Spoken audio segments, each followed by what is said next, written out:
Le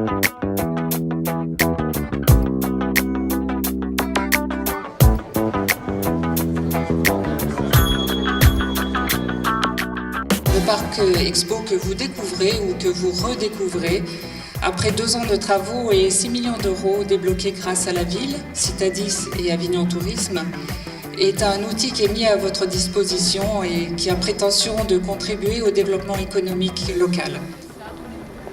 Je vous en prie, cher ami.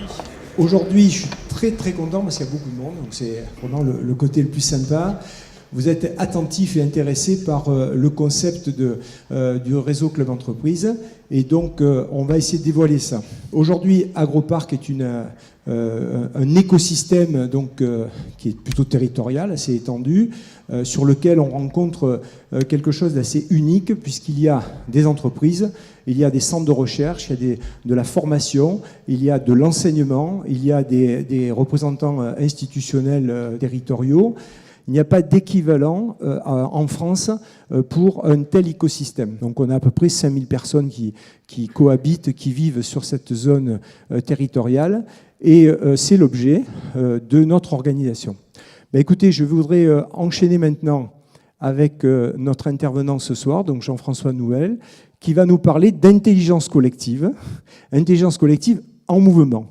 Avec Internet, avec aussi tout le recul qu'on a maintenant sur comment le social fonctionne, eh bien, on a des outils extraordinaires pour faire de l'ingénierie sociale. Je veux dire par là, pour décider ensemble comment on va s'organiser.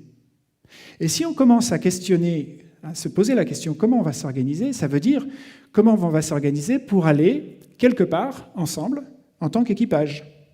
Quand on se trouve dans sa petite voiture au milieu du trafic, on peste, on se sent enfermé, emprisonné, on se dit qu'il n'y a aucune intelligence.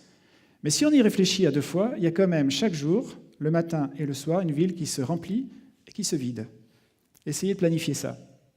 Donc vous voyez, cette forme d'intelligence collective, la plus primordiale, je dirais, l'intelligence collective en essaim. Au niveau individuel, on ne voit pas beaucoup de liberté, peut-être pas beaucoup d'intelligence, au sens où nous l'entendons les humains. Et pourtant, ça peut faire un collectif extrêmement intelligent. Alors, je vous remercie.